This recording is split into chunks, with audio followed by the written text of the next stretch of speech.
Good evening and welcome to Stones and Thrones. My name is Nicholas A. Venna, and this is my show.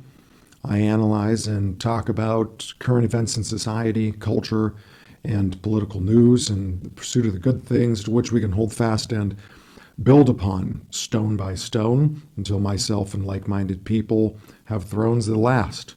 Occasionally, I'll respond to stones that are thrown at me, and sometimes I'll be throwing some stones of my own. Tonight's topics are, maybe if we get to it, Nick Fuentes, a little bit more about the state of politics as they exist today. It's a follow-up from last night. In particular, the gender wars, the race wars, and the issue of justice.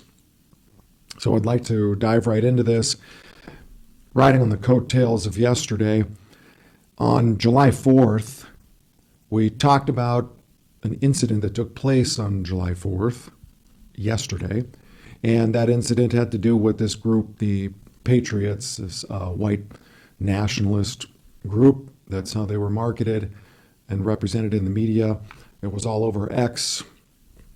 400 young-ish white men wearing face masks and hats took public transportation to Washington, D.C., and they just apparently happened to be on the bus at the same time as what many were discussing yesterday as a modern Rosa Parks. And it turns out today that that's not so much exactly what she is. And I was talking about in my show yesterday some of the conspicuous nature of this meeting. This younger black woman on the public transportation looked like a bus from the inside, although it probably wasn't a bus. It was made to look that way. At the same time as not just these, this portion of this 400 young white nationalists with face masks and hat on, but conveniently a photojournalist there who was in the perfect spot at the perfect time to take what, by all appearances, at first was the perfect picture. That picture was making its rounds all over X, one account after another, generally obscure accounts I haven't seen before, but the picture was everywhere, and you could see people reacting to it. And there was just something conspicuous about the convenience of what essentially amounts to a set, almost like a television set or a movie set, and by that, I'm talking about the interior of this bus and the seats, which had a striking resemblance to the same type of transportation that Irina Zaritska was on when she was murdered by a young black man, and herself being youngish white. So there was this convenient contrast, which I found to be suspicious.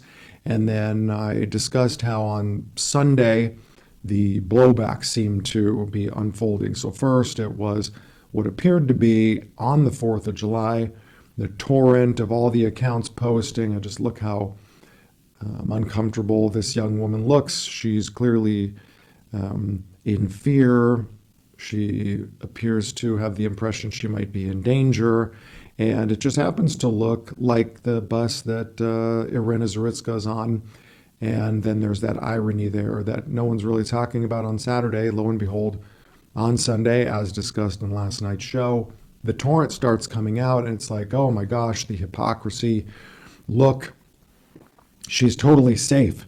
She's on the transportation with all of these different white men, these white nationalists, and they're not looking at her, they're not bothering her, they're not harassing her, and she's totally fine. And what a contrast, and what a blunder how the mainstream media tries to frame this one way, and they're so stupid they missed it, which I found to be suspect.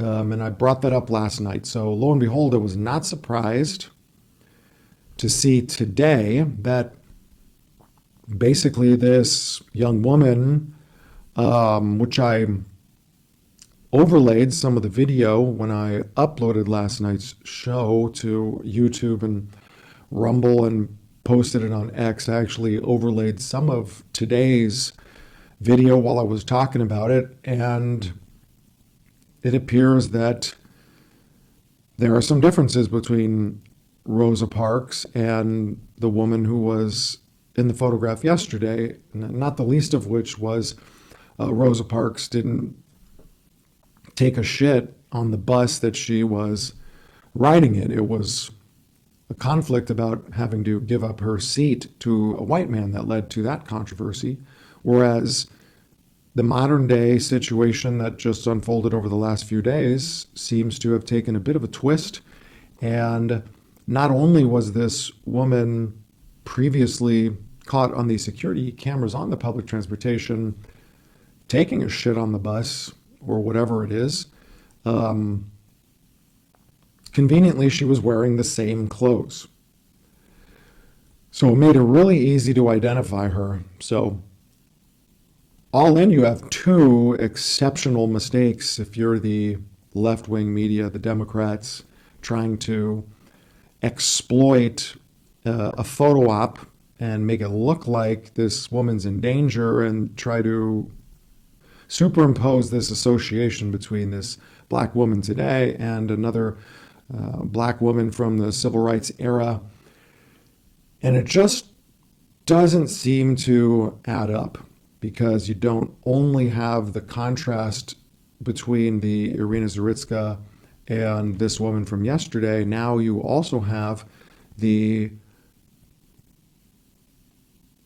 fact that she's not just in a super similar visual setting, on a very similar visual backdrop, she's also wearing the same clothes, the same color shirt, unfortunately green, like what I'm wearing right now.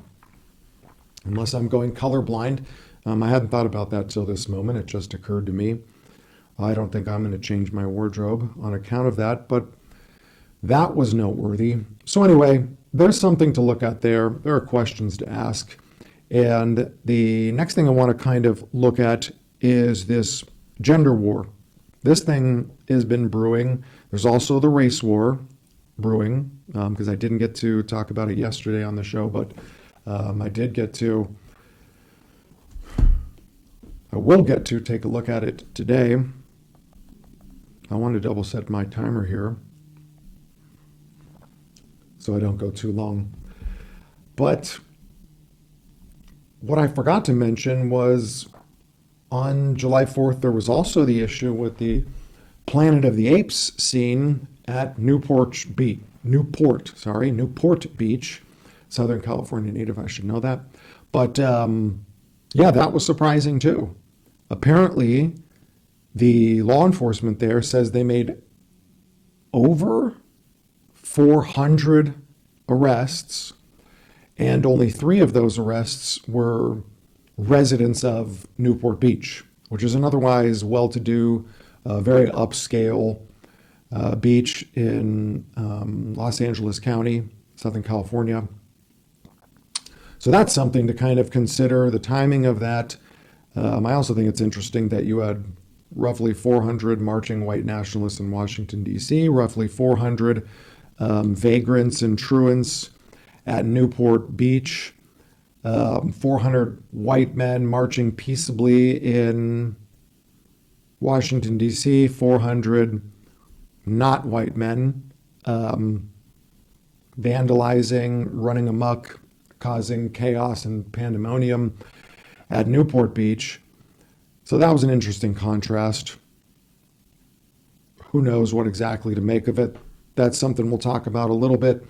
And then, of course, there's this gender war issue. This huge case seems to have shown up in the news about a household in Ohio that had as many as 16 children living in terrible conditions, squalor, allegations of abuse in the media anyway, not necessarily in the case itself. It looks like there's going to be a court hearing, at the very least, a court hearing, if not something more advanced in the process. It seemed like it was a news story. If it wasn't, then maybe it's actually a day of trial. But my understanding is that it's a hearing, and If it is the beginning, it would be some type of arraignment hearing. And that kind of popped up on the timeline too, with somewhat of an unexpected, but not really unexpected in any way whatsoever, controversy that erupted as it related to that. So those are the major things on the docket for today that I would like to get through in less than 30 minutes. Some housekeeping items and updates. We are trying to shift the show into a live broadcast.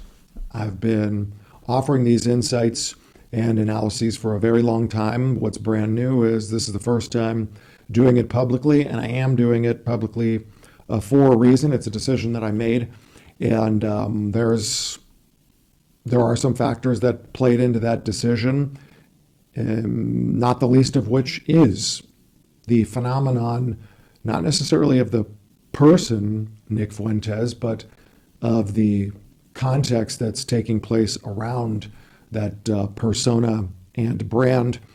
And I think it's something people already are paying attention to in a much more meaningful way than they might have been even a year ago, perhaps even more than they might have been 6 months ago. I would say especially within the last 3 months, that has evolved, and you can see there's a new phase of that being ushered in, and it's unclear and not even really relevant the extent to which he would be involved or participating in that. I am focusing on the things external to him. At some point, I might address him as an individual, as a person from a distance, the way a number of people have attempted to do very unsuccessfully, and which sort of opened my eyes to the void. There is some empty space in the alternative media when it relates to not just issues on the right or what's being dubbed as the extreme right or far right, but as it relates to the issues of things like white nationalism, of things like Christian nationalists, of the framing of the Catholic Church as a Christian church and Protestantism. There's a whole bunch of stuff going on around that. There's no way to easily get into it in a substantive way that would be useful to people in one show. So that's another thing I'm going to try to touch on and introduce, and ultimately the aim is to get the show going live. So anyway, let's start with this issue on the bus. I want to get into my take, and I don't want to drag it out. I want to start with my conclusion, which I usually wouldn't do, because people need to make their own observations. They need to draw their own conclusions. But for the sake of time, I don't think this one is complicated. In short, I don't believe the Democrats made a mistake. And I don't think that it was the Democrats at all. I don't think this was a left-wing propaganda piece. It doesn't make any sense that that would be the case. It's not consistent with any of even the more sophisticated ops that they would run. And there are errors that they just wouldn't make. Unprofessional errors, ineffective in whatever the presumed goal would have been, which would be to somehow advance the cause of leftist progressive politics and to harm or serve to stifle or somehow dampen the movement or motivation on the right. I just don't think that happened. And I actually think that there's some comments that Nick Fuentes made. Wasn't actually thinking about this earlier. It's not even related to my commentary about him. But watched a show of his either last night or a couple nights ago. This might have taken place last week. But he had pointed out in his review, so to speak, of that movie. I don't remember what the name of the movie was. It just wasn't important, and I think I agree with him. I didn't watch it. He said it was not really a good movie, satisfying in some regards. If you had some anger you wanted to abate by, watching vengeance take place on TV, that seemed intuitive just by the name of the movie and the marketing and advertising that was surrounding the movie. I didn't watch it. I probably won't watch it. His take on it, though, was that it was a little too on the nose. This situation with the 400 white nationalists, on the bus with the shitting Rosa Parks also is way too much on the nose. And not just from the perspective of who it was. Oh, this woman is not who we thought she was. Look, here she is on a different day, taking a shit. She's like homeless. She's a vagrant. She's got a mug shot. And this is who they found to throw in the public transport as a prop for a photo op. It's way more than that. You have a set and a frame of the photo that loosely matches the frame and style and set and transportation of Irina Zaritska. You have the fact that this black woman is sitting on a bench that could seat up to 3, easily 2, sitting by herself. Whereas Irina Zaritska is also sitting by herself. You have, in this case, no white men sitting behind her, 2 white men sitting in front of her, facing the camera, which draws contrast between the fact that in the Irina Zaritska still frame, you have her sitting there by herself in a 2 or 3 seater, and then behind her a single black male. But then you also have in yesterday's or 2 days ago's photo, 2 by 2 rows of these white men facing the back of this transportation. So the only 2 facing the camera overtly, as far as I recall, just from memory, are the ones sitting closest to where the photographer would be. Everybody else is facing the other direction. They have their backs to the camera. They have their backs to her. So when you really evaluate this and take a look at it, these people are posed, and they're posed in a way that even it would be difficult to maintain on a moving vehicle, let alone for this to be an organic, unguarded moment. I'm just capturing a photo. She's looking the camera almost in the eye, and these men are all lined up, 2 by 2, facing the back in a moving transportation that has upright poles that they're holding onto in order not to be shaken around. And yet, it's this perfect photo. They're lined up 2 by 2, all facing the other direction. The last thing is she's wearing the same shirt, the same clothes, more or less. You can see her shirt in the photo. The same shirt she was wearing when she was using the bus or subway or whatever it is as a toilet. And the shirt doesn't look like it's been worn, for a month long. It looks like she put it on that morning. So what you have is this effortless contrast between Irina Zaritska and this woman, from a situation where one white woman with black people around her ends up murdered, and then a black woman with a whole bunch of white people around her is totally safe. So you have that contrast just in terms of the demographic makeup of what you're looking at, the people in the frame. Then you have the set, which is too easily identifiable as almost identical. And if you look at the frames where they're side by sides, it's just way too easy to contrast the demographics. You have an almost identical set where it's just like, it might as well be the same bus. It might as well be the same seats.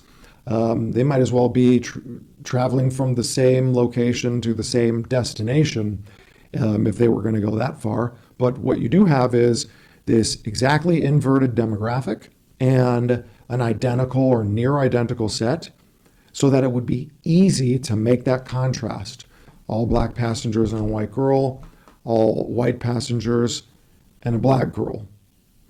But then you also have this next layer where the woman herself, this black woman, is in 2 different contexts. One, when she's obviously signaled to be planted in this scene that's easily contrastable with the murder of a young white woman.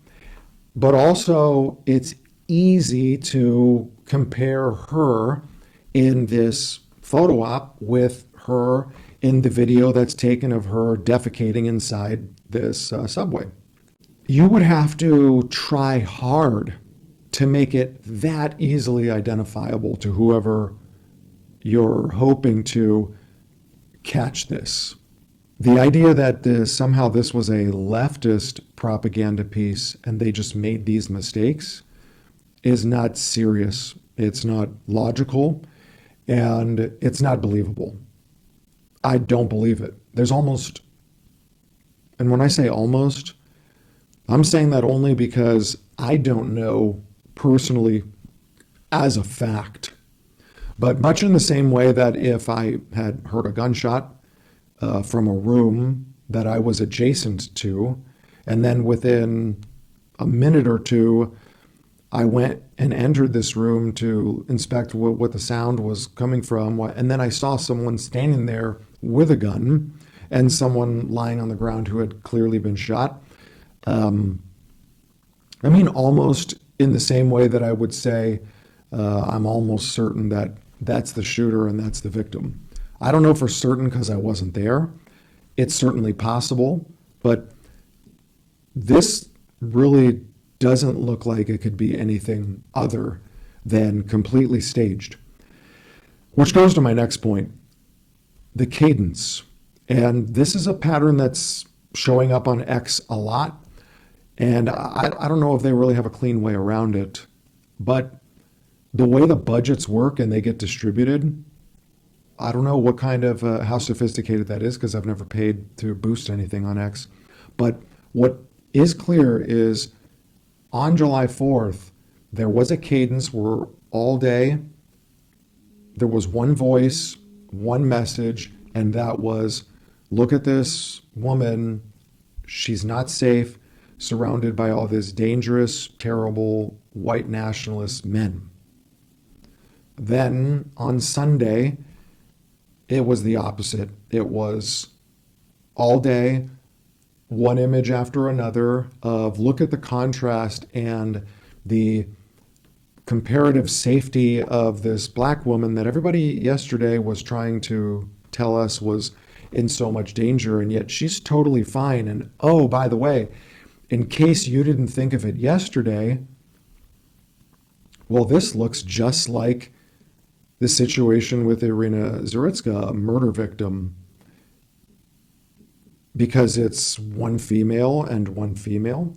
Only this time it's a black female with a white crowd rather than a white female with a black crowd. And the white female with the black crowd is dead. The black female with the white crowd is totally safe.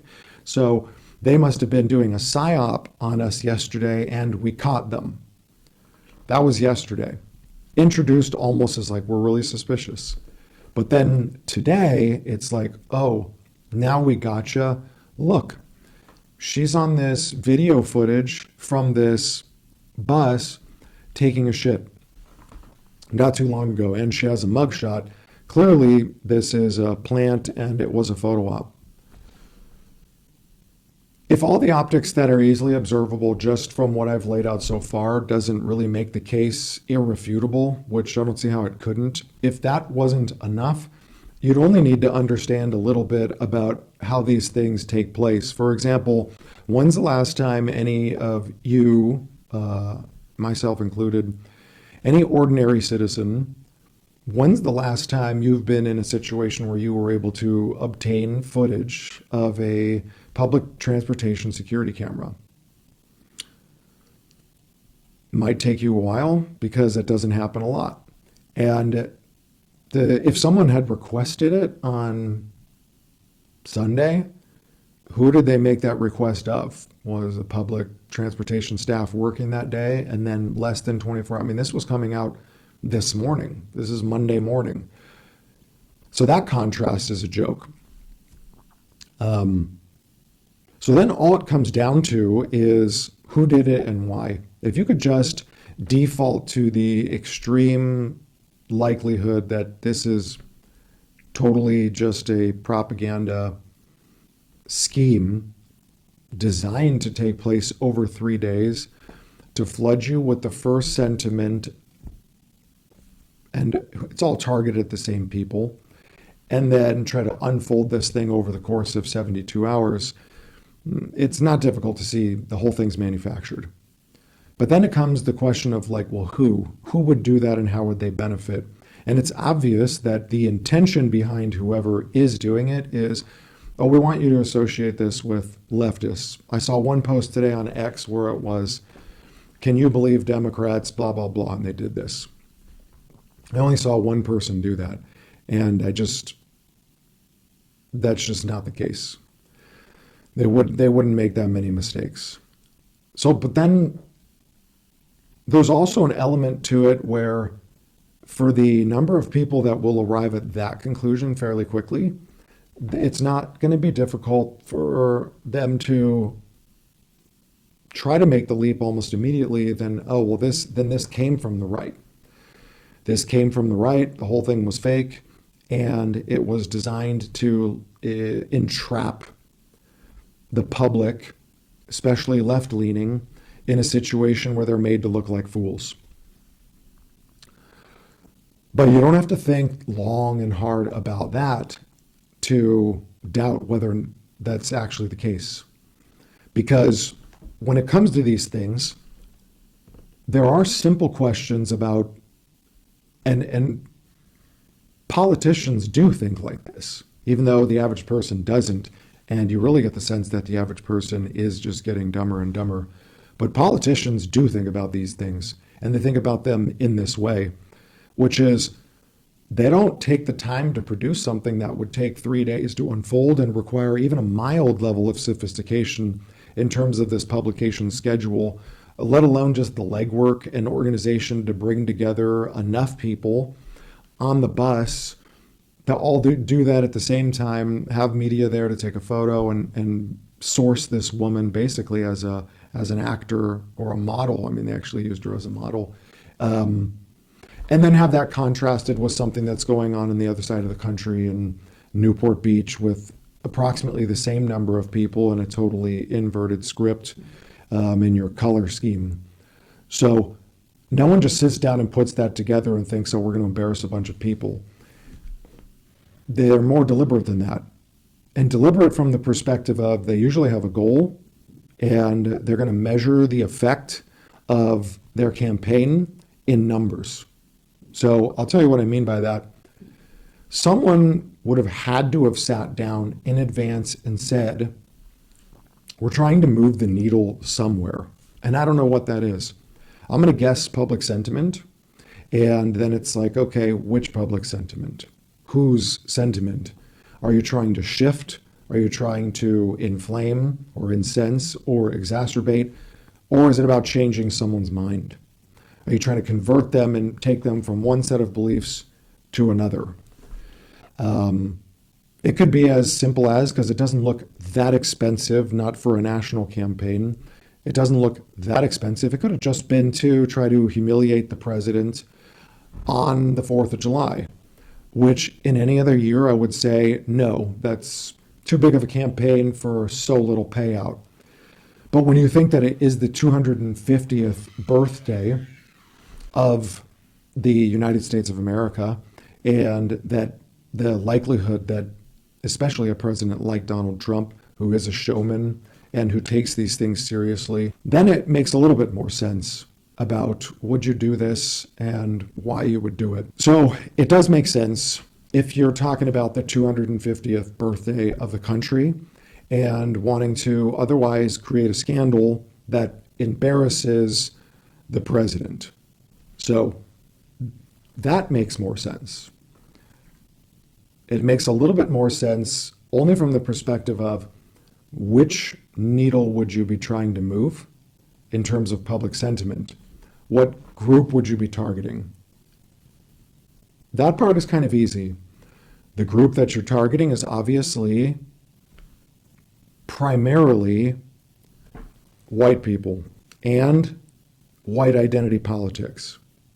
So this picture starts to complete itself a little bit more if you start looking at it from the perspective of what's new and what's changing.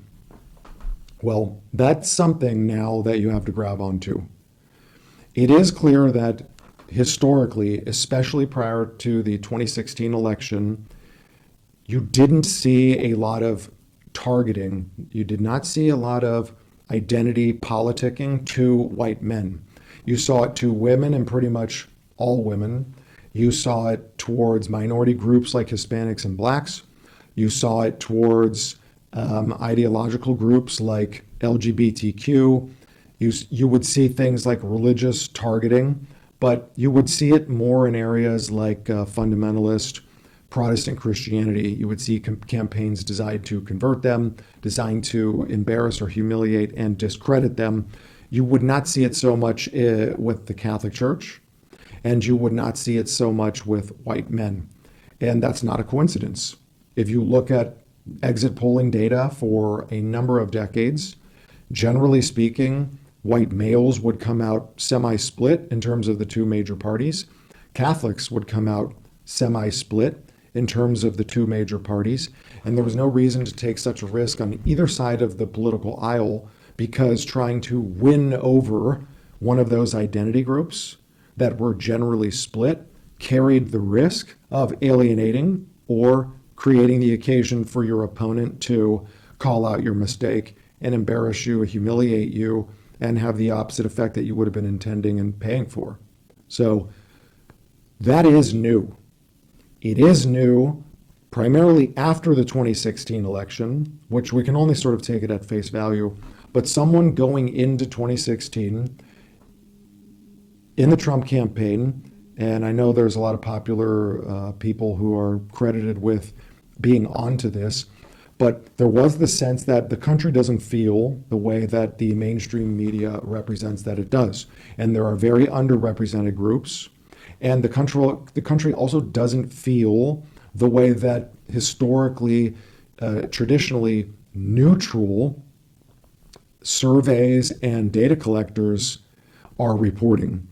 And that there is a sense of an increasingly expansive mistrust, not just towards government, but towards media, towards mainstream media. And so now even surveys, phone calls, information that's being volunteered or census data, someone was onto it that they didn't believe that public sentiment was being represented, even in what were generally speaking neutral tools. You could tell by the end of the campaign in 2016 with Clinton versus Trump that both sides were aware of this. You could tell that the GOP side was relying on it. They were counting on it, but they weren't certain. And you could tell that the left was very afraid of it. You could see that in the full and complete mobilization of all the left assets, especially mainstream media, the late night shows, because all of a sudden it wasn't just the typical mockery of your GOP opponents. It was this dedicated campaign to Trump is going to lose in historic fashion. It was like 90% was the polling data. And you got the sense even in advance of the election that they don't even want people to go to the polls. They really want to drive this sense of hopelessness. You're not going to win. You could never win, no matter how hard you tried. And you could see that playing out was in late night. It was through mockery. It was through disenfranchisement. It was through downplaying. And on the other side, you had right-wingers, you had Republicans doing their own polling, and also just looking at the crowd sizes that Trump could still pull at these rallies. And so there was good reason for their optimism, just as much as there was good reason for the left to be afraid. But after the Billy Bush grab him by the pussy scandal turned out not to be a scandal, then everybody kind of understood it's a whole new game. And the alternative media didn't just play a role in persuading public opinion, it played a role in collecting public sentiment. So when you fast forward and you get through the 2020 election, which was obviously a joke, I think everybody knows that. There's a reason Biden never even wanted to debate Trump. There's a reason that he didn't want to host any rallies because that was just too obvious. It had already been presumed and accepted that no one's going to draw crowds the way that Trump was drawing. And the putting them face to face was only going to hurt Biden and help Trump. So, and they sustained that disposition and posture even into the 24 election. And I think it was pretty obvious that when they chose to put Biden on the stage with Trump, it was kind of a last minute decision of we need to get rid of Biden immediately. So let's just throw him out there and let the catastrophe happen and try to make it as vivid as possible. Because in the mainstream where they would have defended anything Biden had ever done, the very next morning, all of a sudden, everybody was saying, wow, we didn't know, but he really does seem like he suffered this massive cognitive decline. But anyway, so way too far on a tangent on that, I'm afraid. But at the very least, if I have done that, hopefully the point has sunk in, which is today, when you're looking at something like X, and you're looking at this news cycle, and you're looking at the 250th anniversary of the country, this major 4th of July celebration, you're taking into account the type of person and president that Donald Trump is. It makes it easier to try to frame, well, who was the target for the op? Since that's obviously what it looks like. Who was the target? What was the goal? And I do think that that's one of the top candidates. The other candidates would be, were they trying to persuade anybody or change their opinion with that? And then I just don't see that happening.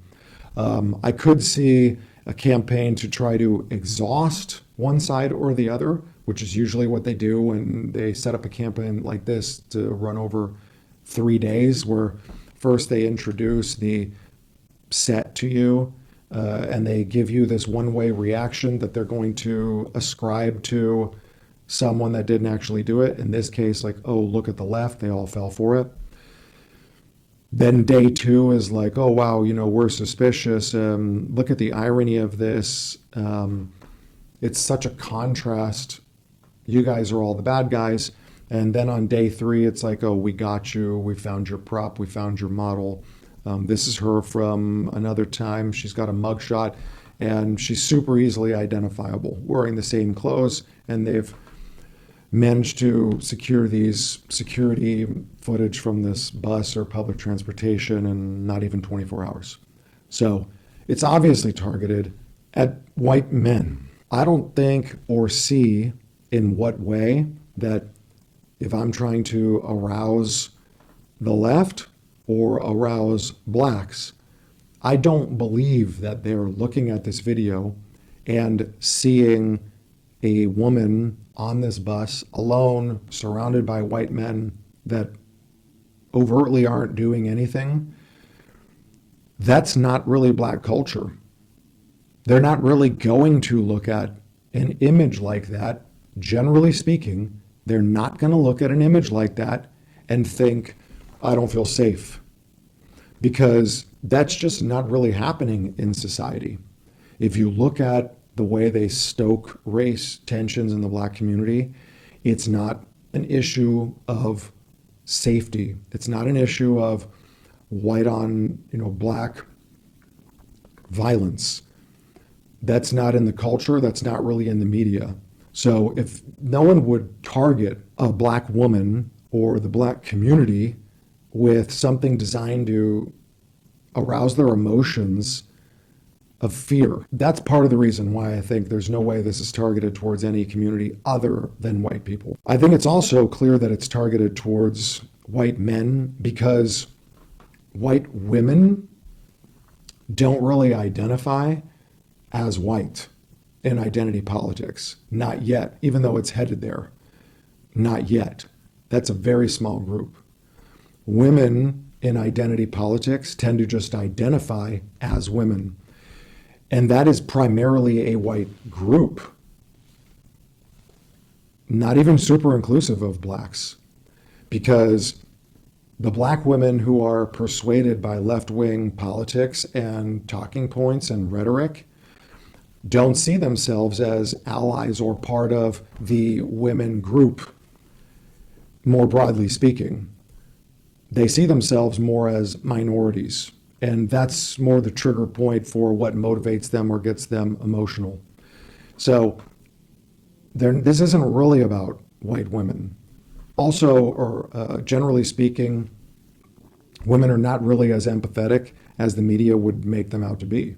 If a white woman, in broad strokes, sees what happened to Irina Zaritska from a cultural perspective, I'm not applying this to every single person, so I don't need like the hate mail or people going crazy. This is just true. Deal with it. But generally speaking, in media, especially social media, especially alternative media on the right, when it comes to white women, their conflict when they see the image of Irina Zaritska and that whole murder and everything that went on there is they would rather she be not attractive. That actually influences the way they think and the way they view people.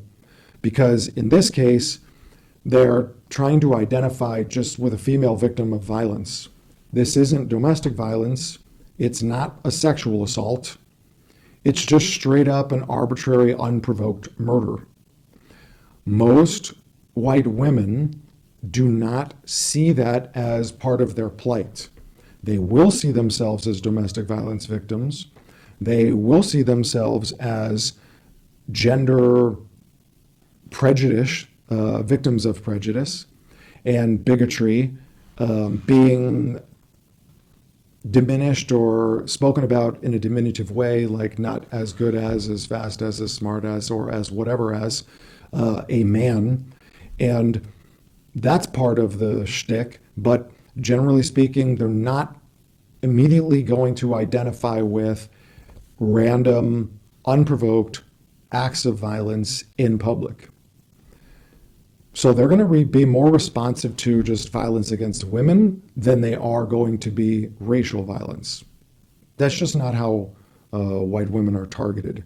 So when you look at this too much on the nose op, it's obvious that they're targeting men, they're targeting white men, and they're creating this contrast for white men because they're the ones who, for the most part, are looking at the Irina Zaritska thing and saying, this is heinous. First and foremost, they're just seeing this male murder a woman, and white men in particular are personally identifying with this black and white because white men are the subject of constant racial scrutiny. So there's no group who's going to be looking for this more.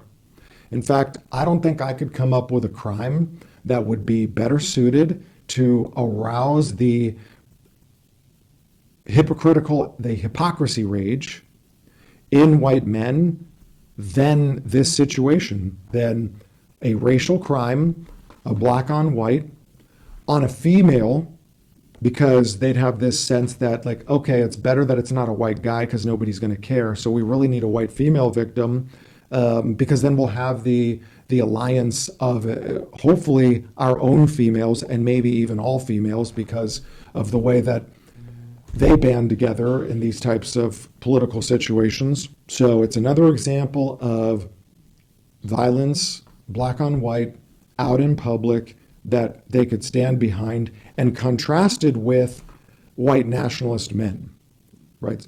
And that's really what the contrast is about. The contrast is really about looking at white men who, when they lobby for their own identity politics interests, are still viscerally reacted to as racists.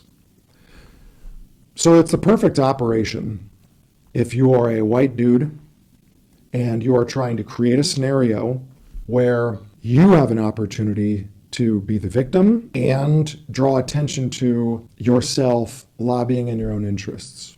So that's who I see it as targeted to. that does not necessarily mean that that's who it's carried out by. Just because it's targeted at the interests of white men who are lobbying for their own interests in identity politics as white men doesn't mean that that's who's behind doing it, because there still is this substantial element of like the humiliation. And who is it humiliating? As far as it could be covered in one night, those are the thoughts that I would want to put out there and for people to consider. I don't even know that we can get into the gender issue with this trial and the four people, I think 2 men, 2 women, and the 16 children and the horrible conditions and the squalor and all that stuff that the police showed up for an unrelated issue. Can't get too deep into it, but just to introduce the topic, what you have there is first the news story, then right away you've got the onslaught of the young woman, shoulders shrugged, sad face, who's one of the perpetrators of these crimes, arrested as part of these crimes, and then the torrent of women coming out with, you know what, she's not really a victim. And the justice system needs to be more sophisticated, more understanding. It can't just be prison or no prison. It's more nuanced than that. This is a victim herself and shouldn't be lumped in with the other ones. So there is a lot behind that. There's a lot to take from it. And again, a lot of evidence that this is not organic. And I'm not talking about the case itself. I would just assume it's obviously a real case. These were real arrests. And there's going to be legal proceedings related to it. It's going to be sordid and horrible because there's children involved. But the readiness to introduce this and then immediately create a gender issue about it, that has all the hallmarks of social engineering yet again. And this is taking place in the same couple of days. There's only like a day and a half of crossover with this, where you go from this huge race issue now to a gender issue, which happens to be the 2 issues that have really blossomed since the end of 2025 and just come in full force in 2026. So that's something we can talk about tomorrow. But shaping the way that you view and look at what you're consuming on the internet is probably the most important thing right now, because it is war. And most of this war is taking place in democracies all across the West. And the consequences of it is continued and escalating destabilization of these societies in ways that are connected to old school identity politics, minority poaching, sentiment poaching, and by poaching I mean like trying to take from one group's victimhood and appropriate it to another group, and then get the 2 groups to fight about who's a bigger victim, and so on and so forth. And you see that now on a semi-global scale, especially in the West, especially where there's democracies, and it's totally not organic. The events and the news stories that are exacerbating this issue. So we can get to that later. Justice I didn't really get to, and I didn't get to Nick Fuentes yet, not in the way that I wanted to, but that's enough for tonight. So we got to wrap it up. Hopefully you got something out of it. Hopefully it didn't ramble on too long. At least right now, while it's not live, I can try to edit out a lot of the slack. But enjoy the rest of your evening, and we'll be back again tomorrow. Peace out.